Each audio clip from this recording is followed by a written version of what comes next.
Hello, everyone. So let's say we've chosen to meditate and do spiritual practices every day for a certain period. We're walking the spiritual path, right? Excellent. We want to find this inner initiation into the mysteries of existence. And we are gaining self knowledge, understanding life, and how to be centered, balanced, in control, being truly happy, and generally cultivating a force within us that leads us to our real being and higher purpose.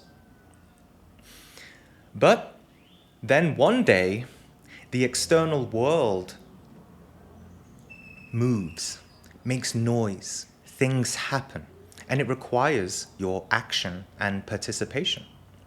And the problem is, you're in a great place internally right now, spiritually, and you don't want to go to work, see friends, socialize. You feel like you might lose your center, lose your balance, and you don't know how to maintain your inner enlightenment and equilibrium while going out into the world and doing things. So, what I'm sharing here might not be for everyone, but I know it resonates with those who have at least some kind of spiritual practice and they encounter this difficult dualistic aspect of our experience of life. It's like, do we retreat to a Buddhist meditation temple in the East or go and live in a city working 9 to 5? What an extreme polarity, an extreme duality that many of us are conflicted in. And in our individual lives, we can also experience this. Even in just one day, we can observe that we can have balanced, deep, illuminating meditation for, let's say, for 1 hour one day, let's say. And then we go out to a social gathering and we lose consciousness completely. And obviously, this is a very discouraging thing for our spiritual practice. But the problem is not our external life events. It is just a lack of deeper understanding and perseverance on our path and discernment as to whether these problems are actually coming from the external world or internally. And so ultimately, this problem is arising from an unwillingness to look clearly into the darkness, our subconsciousness. So, unfortunately, most people leave their spiritual path for this reason alone, because it is too difficult to walk the path and lead a so-called normal life. Many people don't even begin to walk the path for this reason alone. They feel it is too difficult. But my point here is that it's not this duality that makes it difficult, but it is our egoic discrimination of it. And this is what I want to talk about in order to shift that perspective, especially while we're on the topic of duality recently on this channel. So this isn't really to do with any teachings, but just sharing my views and experience with this about the difficulties and challenges that come with walking the spiritual path and also walking our life path. And I'm going to go quite deep here. So try to put away distractions and really try to meditate with me here so we can go into this together and really hear what we're trying to explore. Not trying to form new beliefs or new structures of thought, but just to go deeper with it. And I sort of make this video for some friends and people who I've seen have suffered a lot from what we're going to talk about here. So, to get to the heart of this, we need to reflect on this duality and how we approach it. Because if we say, I have a spiritual path, we are implying to ourselves that our spirituality is somehow different from our life. This is already pointing to the cause of this conflict. We just don't realize that our life is our path. Now, this is very difficult for people to accept or realize, that your path is your life. Your spiritual path is the manifestations of everything in your life in this moment. Everything. Every event, every person, every friend, every thought, every belief, every good moment or bad moment are all manifestations of your particular spiritual path, your particular karma, your particular challenges that you have to understand and transcend. There's that popular saying, we are spiritual beings having a human experience. But for me, I would say the opposite is more true. It's a very nice thought to think that we are some mystical spiritual being that is ultimately above all of this. Everyone can easily agree with that. But rare is it to find someone who will say, I'm just a human being having this wonderful spiritual experience of life. Which statement is more humbling? Which one is more grounding and realistic, if we're really honest with ourselves? Spiritual beings having a human experience, or human beings having a spiritual experience? Now, ultimately, I'm not saying either or is more or less true than the other. Both aspects have truth. One is coming from above, up, down, saying we're spiritual beings having a human experience, right? And the other is coming from below, down, up, saying we're human beings having a spiritual experience. And my point here is that we identify too easily with above, and we ignore what's below. In other words, we like to look at the stars and heavens and angels and be inspired. But we don't like to look at the fiery pits of hell and see our human reality, to see our demons, so to speak. And most people in spiritual communities do not understand that the keys to self-knowledge are found below. So, how do we become more intelligent in understanding this duality practically?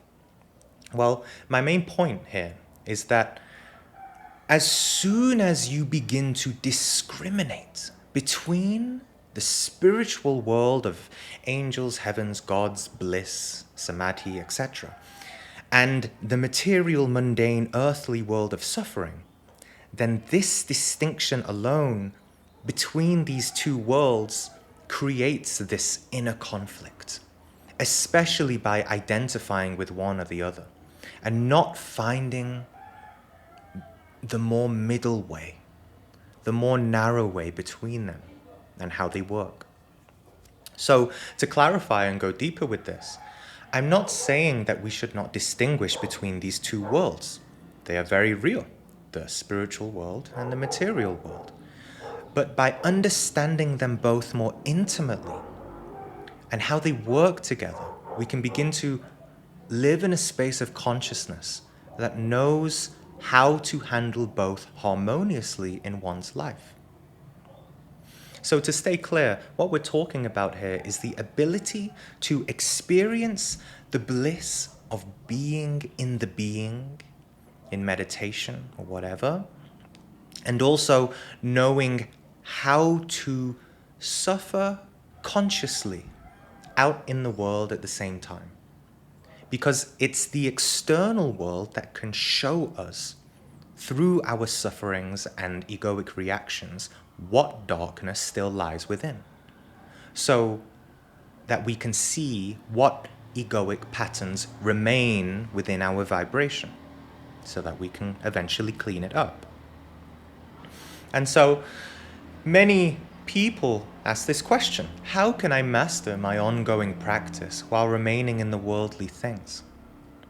And this is a notorious problem for many monks, devotees, yogis, etc. in history, that they leave their Western lives for so many years and attain a degree of enlightenment, and then they go back in the world and they just can't do it. They really struggle. They really suffer. You see, they become adepts of the being and inepts of the world, or amateurs of the world. So this can start to be comprehended more by reflecting back on why we started these spiritual practices in the first place, which is usually because we want to be free from suffering, or we want something more than the mundane worldly life. But since we're untrained, unskilled, sloppy, we usually approach this matter quite ignorantly in the beginning and form some bad habits. We approach our spirituality in a conditioned way that we're not aware of. And what I mean by this is, due to our conditioning, our egos, society, unconscious psychology, culture, etc., we often try to ignore or avoid our problems and suffering. We try to avoid our own ego, ultimately. So you see, it's never the external world which causes this suffering. It's never the external world.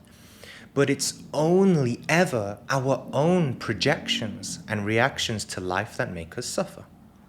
So, if we are approaching our spiritual practices, like meditation, with the intent to ignore our problems, or like transcend them very fast, like bypassing them, then usually those problems will come back with more force and eventually bite us in the arse again, right? And we can even do this when we say things such as, okay, I'm going to do this ego work. I see these patterns, these egoic patterns within me that I would like to dissolve. I'm going to do that. I'm going to become better, right? But the thing is, this spiritual ambition, this want, this need, this thing within us to become more, become better, or become enlightened, can also keep these egoic patterns alive. Not all the time, of course, but they can, if we're not conscious enough. So if we really want to transcend ourselves, if we really want to understand ourselves and know ourselves, we have to learn how to truly die. To learn the art of dying, which ultimately cannot be explained through some words or system or step-by-step technique, because true ego death is not a mechanical thing. It is mystical when it happens. And when it truly happens, it happens through the heart. The mind it doesn't understand it, Perhaps the best advice we can practice then is, look, if you want to transcend yourself, you have to die. And only die. Do not want anything else, but only learn how to die. Whatever comes after that will be your own rebirth, your own illumination. But that illuminative rebirth cannot blossom as long as there is ambition in you from the past, because it's part of you in your consciousness that remains holding on to something. It remains in your vibration that is still holding on to a past sense of self. So, a great teacher once said, you cannot jump over problems. It's impossible. The only way to true liberation is through them. For example, if you have a huge emotional conflict or egoic pattern that is making you suffer, The only way to fix it is to go through it. That means to live it, to see it fully, not ignore it. So imagine a person who wants to take up meditation only to experience nice, happy, blissful things. This person will gain very little self-knowledge and very little true illumination. So the true path of awakening is not of rainbows, but more like skulls. Right?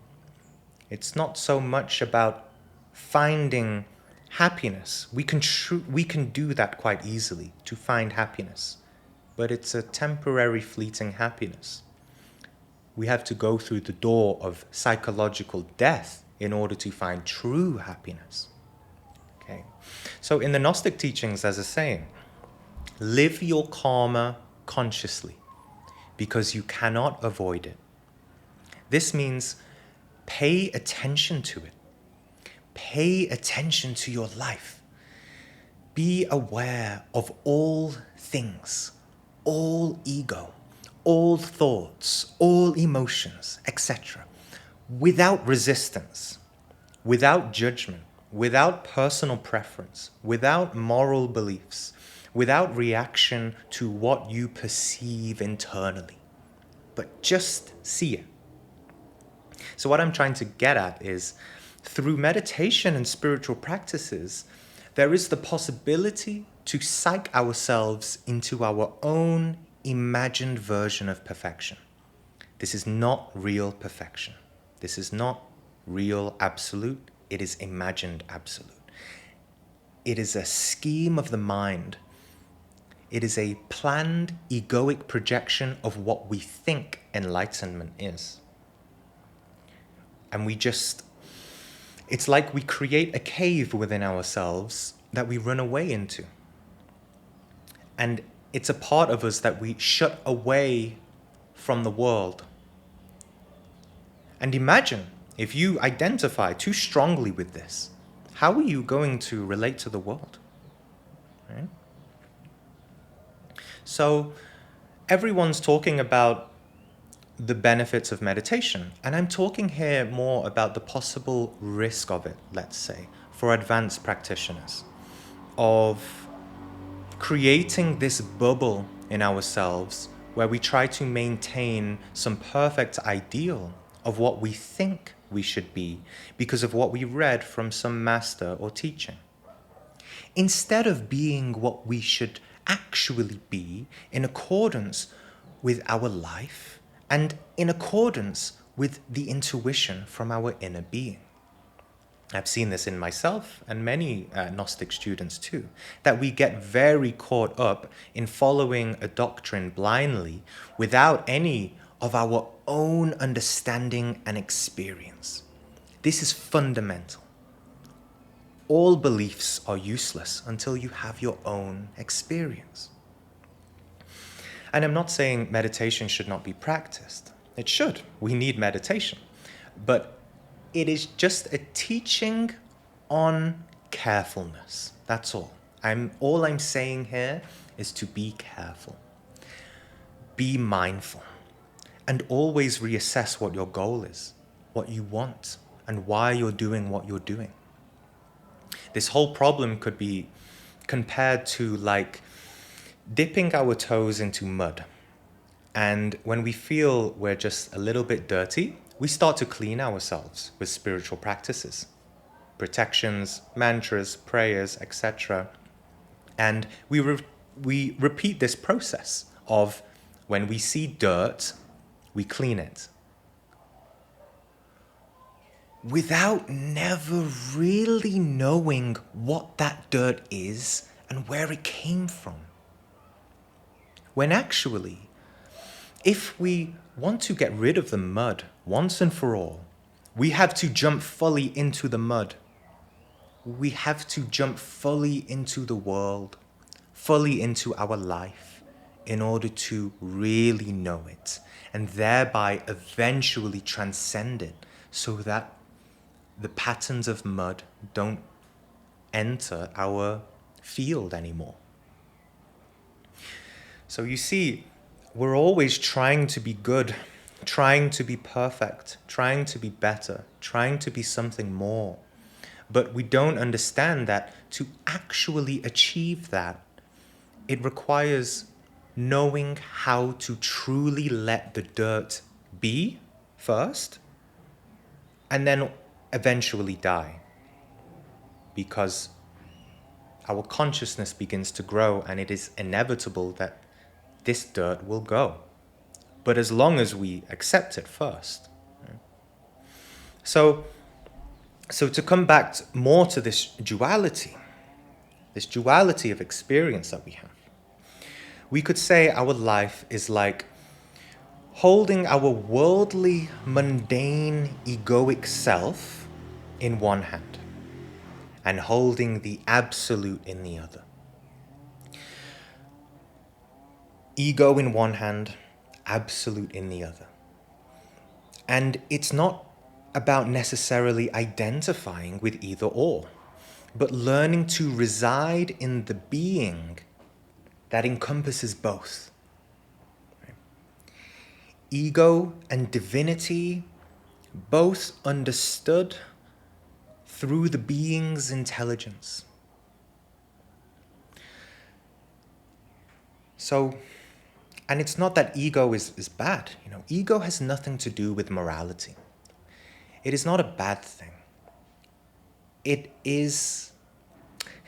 just is what it is. It is just the honest state in which we find ourselves in, and that's okay. It's our place in the mechanics of nature. Nothing wrong with that.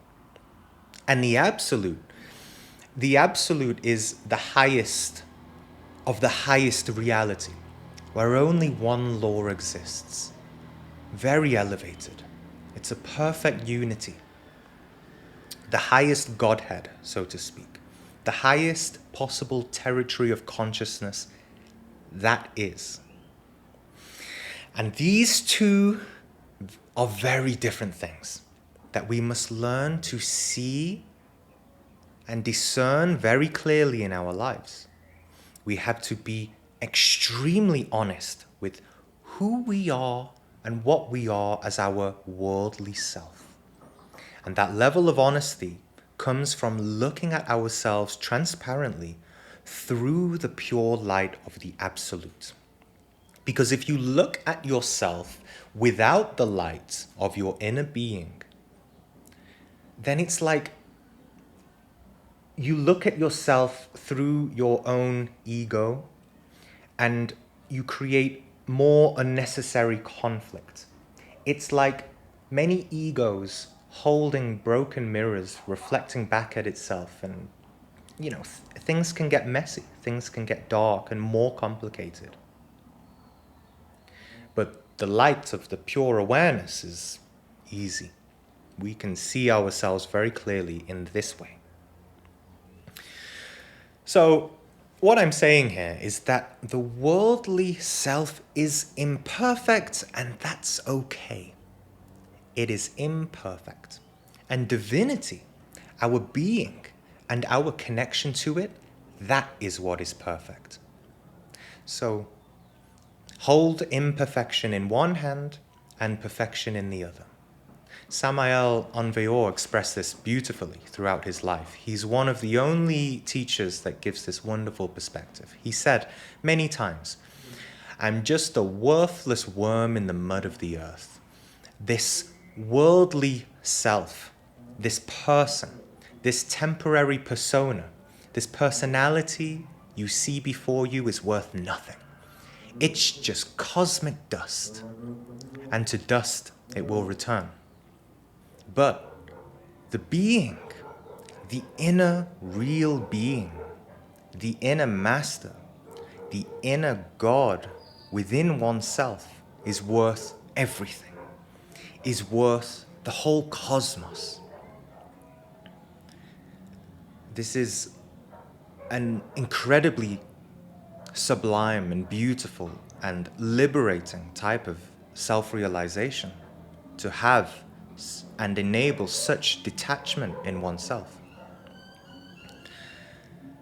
And seeing ourselves as cosmic dust is not some negative way to look at ourselves, but it's just the reality, the cosmic reality.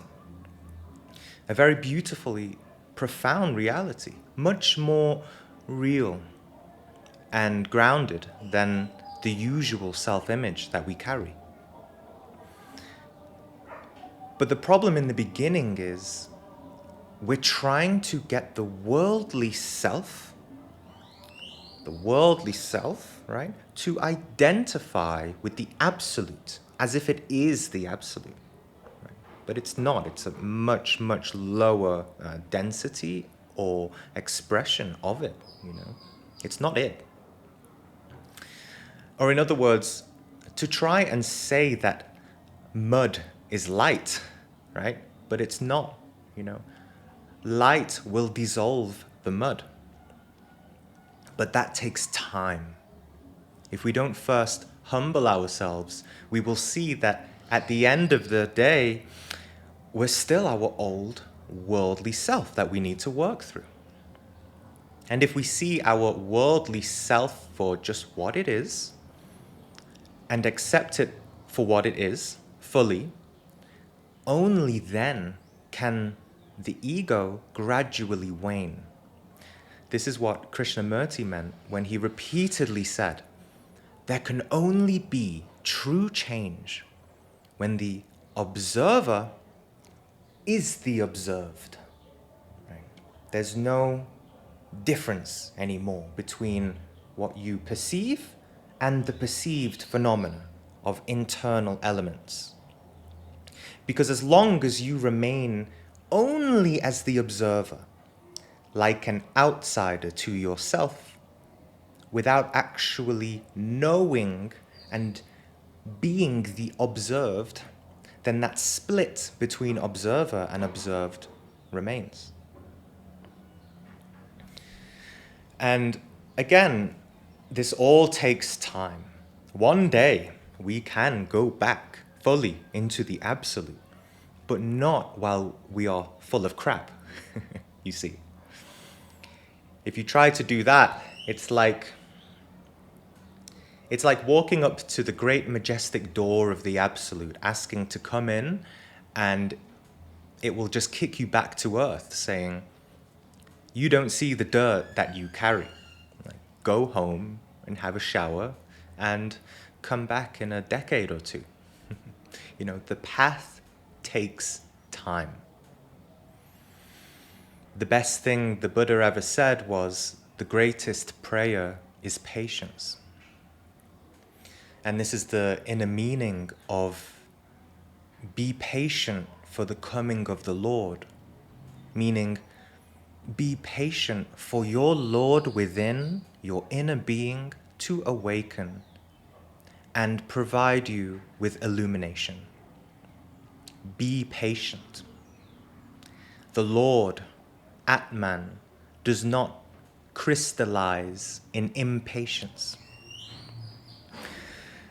So, if you truly want to reach the heights of the Absolute, the only way up is down. This means in order to ascend, we must first descend. Instead of always trying to get high, right? Everyone's always trying to keep a high vibration and then get stressed when they can't. We need to approach this differently, you see. So this means to truly look within at the darkness, at the shadows, and shine the pure light of consciousness onto it, onto ourselves, without judgments, narratives, guilt, fear, opinions of oneself. It's just pure dissension, no resistance. Seeing the full human condition within ourselves without any discrimination. This is how we can learn internally, ourselves, because we are, each one of us is a reflection of the entire humanity, whether we know that or not. And this is the same as learning how to live in hell consciously, so to speak. Because the reality is, we already live in so-called hell, our own created hell consciousness, so to speak.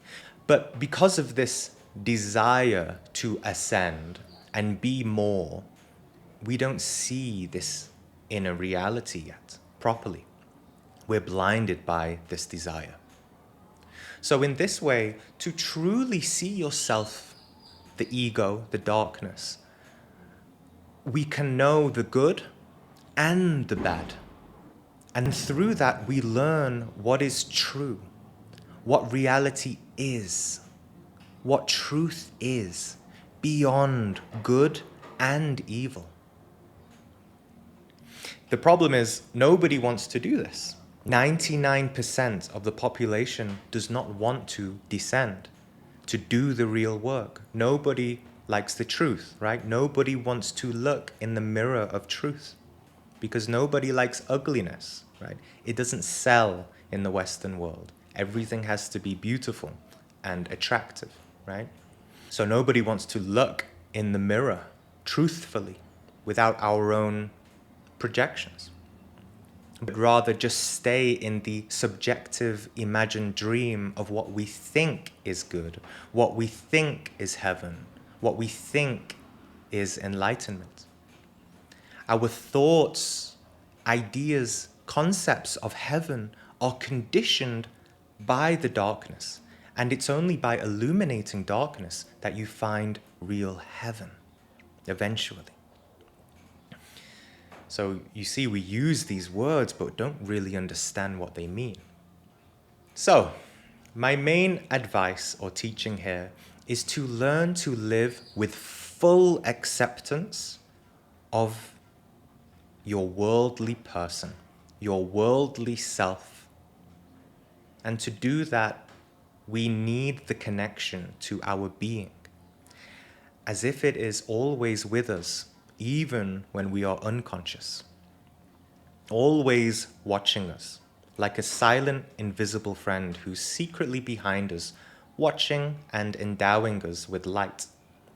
You see, even when you're in your most unconscious moments, as long as there is a little bit of awareness, there is a little bit of learning, and there can be at least a little bit of progression. And when you learn to live like that, shining the light of consciousness through the self without any judgments, then you learn real observation. And you will begin to experience reality as if it's a very interesting movie, as though you are seeing this random creature that you are, and that you don't really know what it is. And there is a curiosity, a natural one. And you can observe all of the thoughts, emotions, reactions with perfect impartiality. Cosmic impartiality. By that I mean, when we observe, we usually observe through the filter of human conditioning. But objective cosmic consciousness does not see it through the eyes of humanity, if that makes sense. So perfect, impartial observation means no judgment, no discrimination, no preference as to what this creature should be or do or think or feel. But just let it all happen through pure awareness. And with that awareness, over time, comes self-understanding. And with self-understanding and acceptance, then eventually self-control comes. Then eventually transcendence comes, rebirth, growth, real transformation. So first is observation and acceptance, then control, then transcendence. That's the order it happens. If we try to do it the opposite way, we're going to suffer. We're going to be, karma will bite us back, right? And with that transcendence, what will you transform into? There's no set structure for that. There's no answer for that. You will transform into an expression of your particular true nature, your true consciousness. Very gradually, of course. Samael also said very wisely, we must not condemn the defects, and we must not judge them either. So you see, resistance to the darkness, resistance to ego that we see within only prolongs its existence. So when we look within at the darkness and see it as a problem, then we make it into a problem when it already was a problem. So now there's a problem on top of a problem, you see.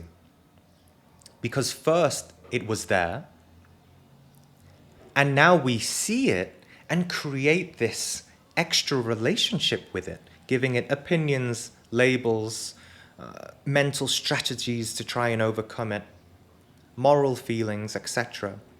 And you can't solve the original problem because you're too preoccupied with the new problem you've created for yourself, with this conflicted feeling that you have of it, instead of actually dealing with it directly in pure awareness, in meditation. So you see, true spiritual practice is only to see and not add anything else. In this sense, sometimes I feel the word self-observation can make us a little selfish too, a little too self-involved. I'm not saying self-observation is bad, right? But depending on the individual and how they approach it, there can also be problems coming up. This is why self-remembering is advised alongside self-observation, which really goes back to holding the absolute in one hand and worldly self in the other. If you're going to practice self-observation, remember yourself first. Remember your inner being. And that way you have your own center of gravity in order to not get caught up in what you see. Not get caught up in one's problems, egos. Right? Otherwise, we start crying, we don't like ourselves, our self-esteem becomes very low. People don't like to be around us because maybe they think we're crazy or whatever. We go to a therapist to talk about all our problems. We just need to take a deep breath, right? And instead of self-observation, practice impartial observation, which means to be totally impartial to all perceptions that arise from within, no matter if it's internal or external. Just see.